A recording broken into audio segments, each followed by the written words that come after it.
Welcome to today's event where we have the pleasure to present Embla Medical. May I still allow to say Össur if someone knows that, but I know you're rebranding yourself, so one day I think we don't need to say it anymore. To help us through the presentation, we are joined by you, Sven Silverson, CEO of the company. Today's event covered the Q1 results, looked pretty good, at least compared to the analyst estimates, and that's somehow you sometimes get measured up, so small beat there. As always, everybody looking in are encouraged to ask questions in the box down below during the presentation, but we will take primarily the questions in the end of after your presentation. But for now, I think I will hand the call over to you, Sven. Thank you very much, Michael. Well, first of all, welcome to our call here, and thanks for joining in, and thanks for having me. I'm gonna just say a few words about what we are as a business here to begin with, and then dive into some of the details around our quarter one. So just to recap, Embla Medical is a global medical device company. We have a presence in all the major healthcare markets globally, operate in 36 countries, have a little bit above 4,000 employees, and have been listed on the Nasdaq in Copenhagen since 2009. We are an innovation-driven business. We invest about $30+ million in R&D every year. We have about 2,000 patents with regards to how equipment is fitted to the external body. We don't do anything invasive or any devices that are invasive as such, purely external mobility devices, mainly focusing on chronic mobility challenges. The business has always grown, healthy double-digit growth rates ever since the company was listed in 1999. Same with profit margins and cash flows. So if we then move on and talk a little bit about highlights here in quarter one. First and foremost, we went through this change of establishing a new parent entity called Embla Medical. Embla Medical will be the parent company to our legacy Össur prosthetics business in College Park, which is also a strong brand in offering high quality prosthetic components. Then also in the neuro-orthotics field, our latest acquisition from January, Gens, which is a very strong company that offers products for individuals that have a chronic mobility challenge as a result of stroke or some other neurological conditions. And then we have our bracing business, which is mainly for one-time use, acute injuries, etc. In addition to this, we operate a global network of patient care facilities where we serve the people that need our products, and we'll be shortly announcing a new brand which we will start to consolidate all our patient care operations within that within that brand. I did mention the acquisition of Gens here in January, strategically very important step for us. And also very importantly, the public payer in the US, Medicare, did issue a statement outlining their intentions to start to reimburse high-end prosthetic components for what is the low active part of the population. This is a major event in our industry, and potentially the biggest change in reimbursement that we've seen in decades, and then also underlines what is our main growth focus is, in essence, to get more people to use high quality mobility devices. And the key there is that healthcare system recognizing the benefit and the health economic benefit of paying for high quality medical devices. So we expect these changes to, it hasn't been confirmed, but we expect these changes to be implemented here in sometime before the year end. Diving into the quarter, overall a good quarter. Sales amounted to $200 million, organic growth 7%, 10% growth in total with the impact of the Gens acquisition. Growth is mainly driven by our prosthetics and neuro-orthotics divisions, but also healthy growth in patient care. And it was this time around, it was particularly strong performance in our EMEA region. And I'll say a few more words about that as we go through the rest of the slides. Positive progress on profitability. Cash flow seasonally, Q1 is our weakest quarter because it's simply our smallest quarter sales-wise. So both margins and also cash flow is typically very low here in Q1, but further impacted by timing of capex. And at the end of Q1, we are slightly above our target leverage range, again, due to the recent acquisition of Fjord & Gens, but we expect to move within range here again in the latter part of 2024. Moving forward, just a little bit more detail on the growth by geography and then by business segments. As I mentioned previously, looking at the geographic segment is a somewhat unusual quarter in that regard, with flat performance in Americas and flat in APAC, while very, very high growth rates in EMEA. Actually, for Americas, it was slightly slower than what we had anticipated across all our business areas, but in particularly bracing. Part of the reason for that is there was a major cyber attack on one of the companies that provide revenue cycle management and exchange of patient healthcare information to durable medical equipment providers, which is one of our major customers in bracing.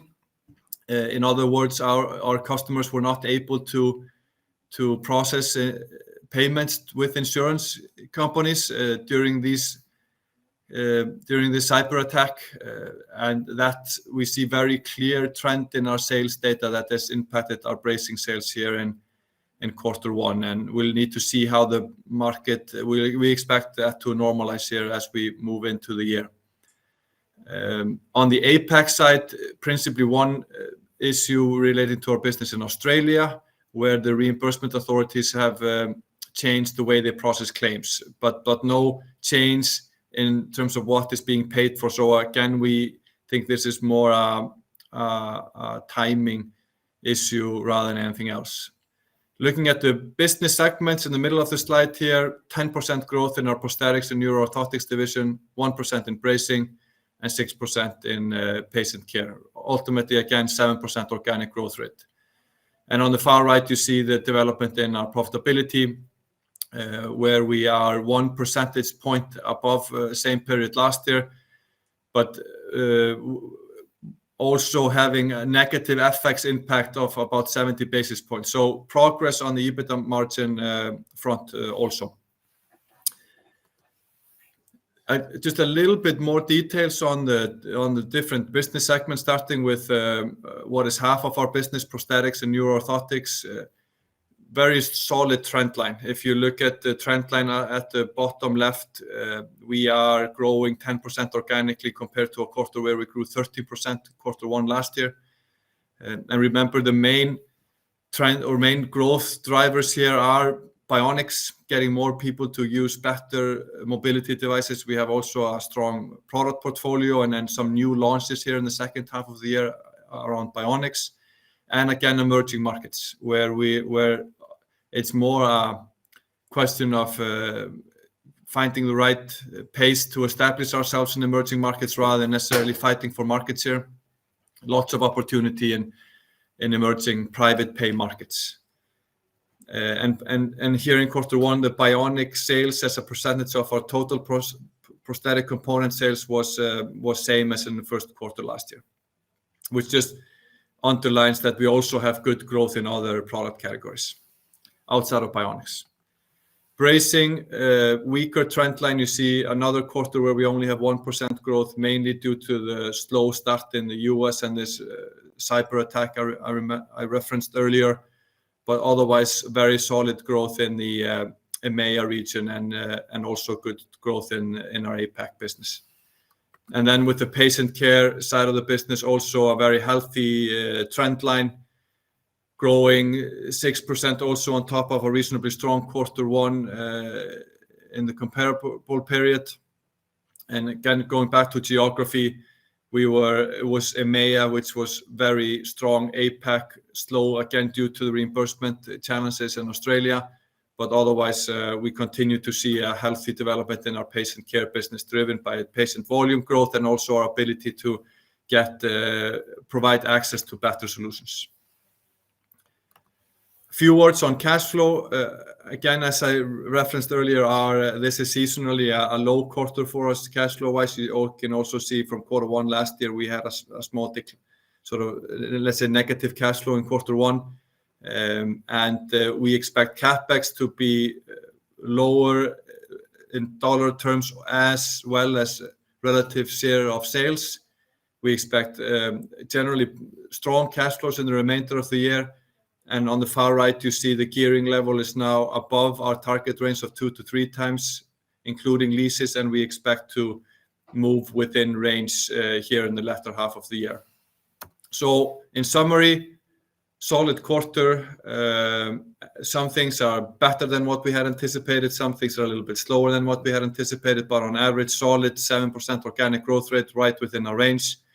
And also, as we guided for a higher EBITDA margin here in 24 compared to 23, we are also well on track there after seeing a higher EBITDA margin here in quarter one than in the same quarter last year. So overall, just a solid quarter. And I think that's the big picture summary, Michael. Perfect. Let's jump into some questions so we can get a little bit around it. I think let's start with one of them. I will catch all of the questions, so no worry.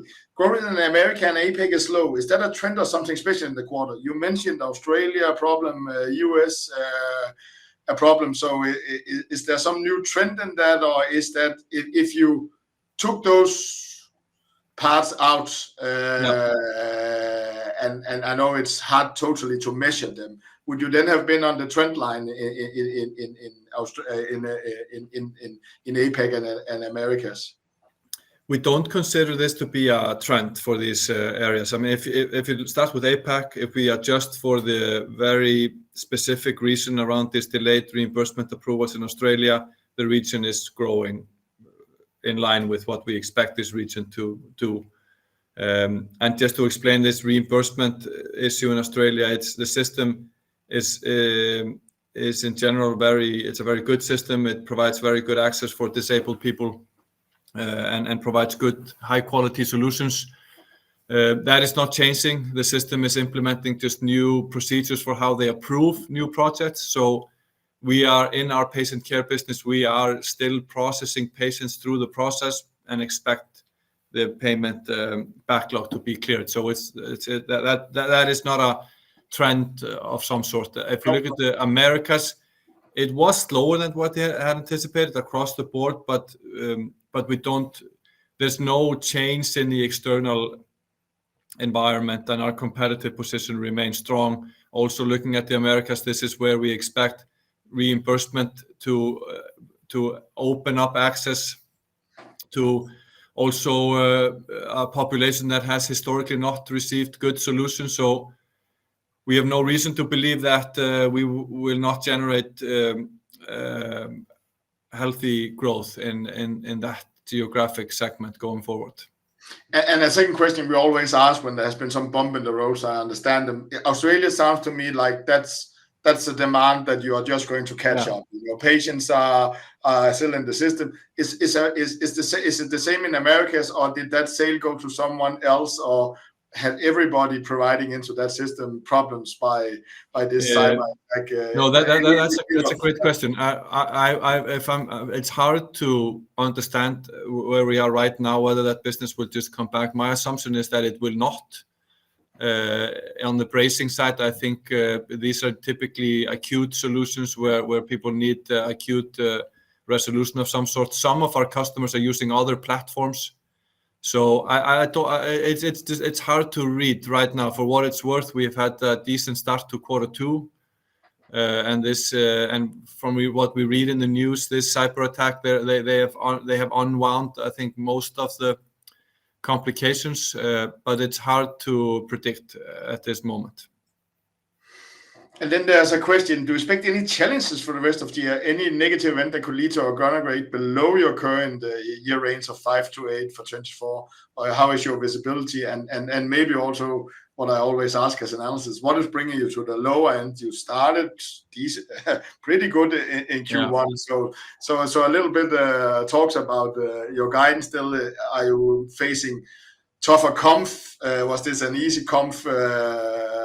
Or do you see any challenges while that could go lower, but even maybe what you'd explain, you're still keeping the 5% in your guidance range? Yeah, I mean, all else equal, it's a good start of the year, and we have compared to where we were 3 months ago. Now we at least have 3 months under our belt, and we have grown 7%. So more certainty to some degree, but still 9 months left, what could bring us to the low end? I mean,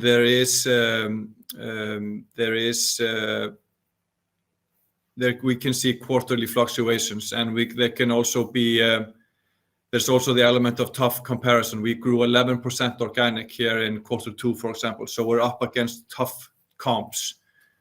We also expect to launch new products here in the second half of the year, and we're still on track, but there can be some delays as always with new product launches. So there are a few things that can move the needle, but just still looking across the main healthcare systems that we operate in, there is no adjustments on the horizon that could have a fundamental impact on demand, with the exception of the US, where it's more a positive adjustment. So it's because at the end of the day, we're in the business of servicing a population that has a consistent need and a stable need to maintain and upgrade their mobility devices. 80% of everything we do is maintaining existing solutions that are out there in the market. Payments systems are reasonably well established, so it's about, in its most simple form, it's about fighting for that extra access, like for Bionics, like what has been the case now in the US, and drive penetration in emerging markets that can provide that boost. Then there's what could increase the growth rates in your bracing and support segment? If you also showed the longer term, and maybe longer term is a bad word, but some quarters back, it is kind of slow growth compared to the rest of your business. So is there something you could do, something in the market? Has there been any reason for maybe this being a slower growth and it could pick up? It is the bracing businesses. There are certain synergies with the rest of our business, and then there's also important differences. The synergies are that the providers of bracing solutions in many countries, they are also providing prosthetic solutions. So there's some channel synergy. There are also some R&D synergies, and just it brings more scale to our business. So that's why we are good owners of this business segment. The other aspect that is important to remember is that what we do in bracing is fulfilling a very fundamental need that exists in every healthcare system. These are trauma collars, post and pre ligament bracing. It's walker boots. It's and the demographic changes that we see in all major developed societies is that you have a proportionately bigger elderly population that is also wanting to be more mobile, etc. You also have a population where, in some cases, where you have proportionally too many people that are overweight, that putting pressure on joints, creating demand for arthritis bracing. So the demographics are all else equal favorable. How we compete in bracing is, however, very different compared to prosthetics. It's more about having a high quality portfolio at the right pricing, being an easy partner to do business with, and rather than innovating and trying to create better bracing than the competition. That it's much harder to win on differentiation, but you win on being innovative in terms of how you engage with your customers, how they buy your product, and very importantly, being strong on quality, because this is a regulated. We're not in the. We only compete in the market for reimbursed bracing, not off-the-shelf retail bracing that is exposed to discretionary spending trends. So I understand the business model. It has been a little bit low, but there's nothing structurally that says it should be that low. It shows the same demographics. So Yeah. do you have any explanation? Is it you Yeah, I being mean, sorry to just be... or is the bracing market just coming up from some high or something like that?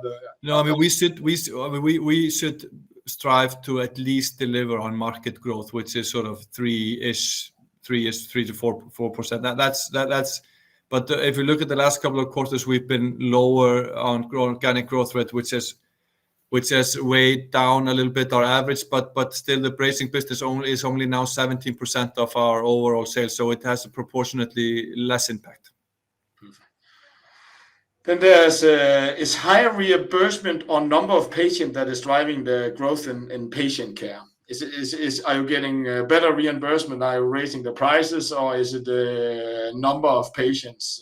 I think it's both. It's both growth in patient volumes. We're seeing more patients, but there's also an element of gradually more patients getting access to better products. That's obviously the same driver for our patient care business as for our prosthetic product business, getting more people to use better mobility devices. So as what will be the case now in the US, we will be receiving patients in our patient care business that have a mechanical foot and a mechanical knee and are considered to be low active. But now if the system of Medicare approves these changes, we will be able to build a leg with a bionic knee and a high active K3 foot, which means that it's a solution that will cost the healthcare system more, but it's also a solution that will enable the individual to be more mobile and less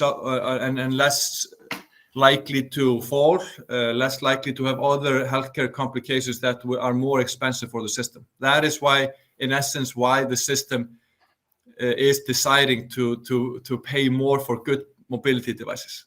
So actually, and maybe I should have understood that, but this reimbursement will not only drive your prosthetic business, it might also drive your patient care business. Yeah. That someone will come to your patient care facilities because you deliver the high end, which they can't maybe get.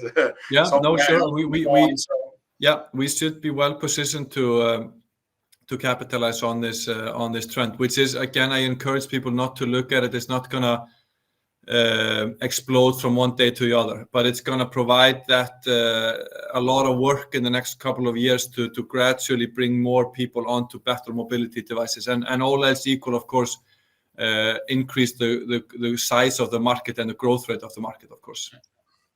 And then there's actually a question. Your comment on the process about increased reimbursement, could it have effect in 2024? Is that you mentioned already that you see a potential timeline, and we all know that can be pushed out and be changed and so on in the end of 2024. Can you already are you expecting to see any effect on your business?